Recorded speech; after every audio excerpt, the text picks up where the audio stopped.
How much time do you spend every day working on your dream? In the last 90 days, how many books have you read? In the last year, what new skill or knowledge have you acquired? What kind of investment have you made in you? You don't want it badder than you want to party. You don't want it as much as you want to be cool. Most of you don't want success as much as you want to sleep. Some of you love sleep more than you love success. And I'm here to tell you today, if you're going to be successful, you've got to be willing to give up sleep. There is no shortcut. There is no hack. There's no sweatless solution. You're gonna have to work. There is always weakness to work on. Always. A lot of them. Why would we allow ourselves to make easy excuses? Why would you allow that? Are you going to make today count? Because that's all you can control. And that's all that matters. It doesn't matter where you start, guys. It doesn't matter what talents you're born with. It's about where you finish. And this race isn't over. It's not over. You could still come in first in the marathon. But you gotta start today. You gotta start now. You have everything you have. Everything you need is inside you. What I realize that doesn't mean just because you don't think you're good enough doesn't mean you can't be good. Doesn't mean you can't be great. Doesn't mean you can't carry on. But it's not going to always be like this. Your condition is not your conclusion. Nothing is impossible.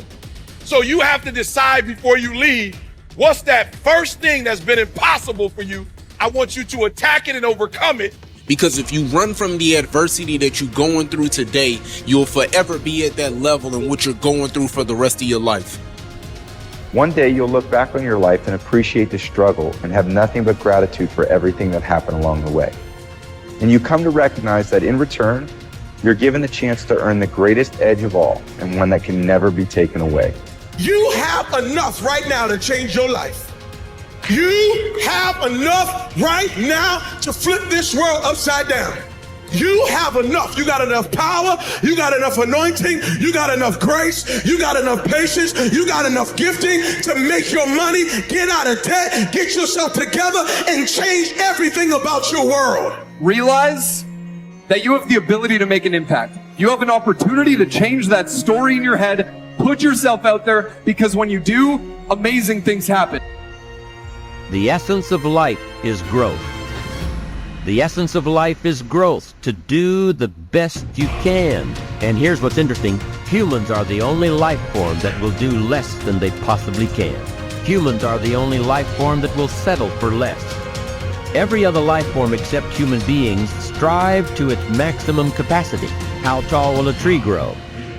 Approximately as tall as it possibly can. You never heard of a tree growing half as high as it could. No, trees don't grow half. Trees send their roots down as deep as possible, stretch their limbs up as high as possible, produce every leaf possible and every fruit possible. As a matter of fact, you never heard of a human physically growing half. We keep growing until we're done. Now that's a part of life we can't control. It's genetically coded. And that's probably why we keep growing till we're done. Because we can't control that part. It's the rest of our growing that we control. The growing of our minds, the expansion of our minds, that we can control. And that's what tends to get away from us. All life forms inherently strive to their max except human beings. Now, why wouldn't human beings strive to their maximum possibility? Here's why. Because we've been given the dignity of choice. It makes us different than alligators and trees and birds. The dignity of choice makes us different than all other life forms. And here's the choice: to become part of what we could be, enough to get by, or to become all that we can be. My best advice for you is to choose the all. Earn all you can, make all the friends you can, read as many books as you can, develop as many skills as you can, see as much as possible, do as much as possible, make as much fortune as possible, give as much of it away as possible. The max. There's no life like it. I'm telling you, once I got on track, I've never looked back. Pick up the challenge. Go for it. Take the best of the two easies. Take the route of it's easy to get ahead. It's easy to do all you can. It's easy to succeed. It's easy to have financial freedom. The more you do, the more you get. See, if you're playing it safe, you're not going to win. If you're playing it safe, like that old saying, you know, you were taught when you're a little girl, better to be safe than sorry. Well, that's a bunch of crap. It's not better to be safe than sorry. It's by trying things that you figure out how far you can go. You got to get outside the box. Like it's reported, Edison tried 3,000 ways before he built the incandescent light. He said he didn't fail 3,000 times. He said there was 3,000 different steps to building a light bulb. Well, there's different steps to get to where you're going. And I really do treat winning and losing exactly the same. I do not let it upset me. Do you think that's a big part of why you're so successful? Well, it's part of why I enjoy it. Yeah, I think it is, because I'll try anything. Like if I'm into an idea, the idea of losing never enters my mind. See, I have worked with giants. I had the good fortune of working with Sir Edmund Hillary. He was the first man to stand on top of the world. And I worked with him on 3 different occasions. And the only difference in Ed Hillary and Bob Proctor is in his size. Now, he's gone now, but he was a big man. And he shook hands with me. His hand wrapped right around mine. I felt like a dwarf, you know.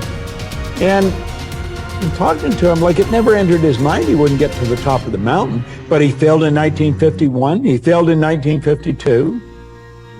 It wasn't until 1953 that he got to the top of the mountain. You know, people had died for centuries trying to do that. But he said, I knew if I could see it in here, I could hold it out here. Stella Mann wrote that in a book. You can see it in your head, you can hold it in your hand. And that's right. And if you're not prepared to lose, you're never going to win, because you're always playing it safe. And there's no reward in that. Dare to go forward. Winston Churchill once said, courage is rightly considered the foremost of the virtues, because upon it all others depend. Courage is the chief distinguishing characteristic of the true leader. It is almost always visible in the leader's words and actions. It is absolutely indispensable to success, happiness, and the ability to motivate other people to be the best they can be. Follow through on your vision. In a way, it is easy to develop a big vision for yourself and for the person you want to be. It is easy to commit yourself to living with complete integrity. But it requires incredible courage to follow through on your vision and on your commitments. You see, as soon as you set a high goal or standard for yourself, you will run into all kinds of difficulties and setbacks. Refuse to compromise.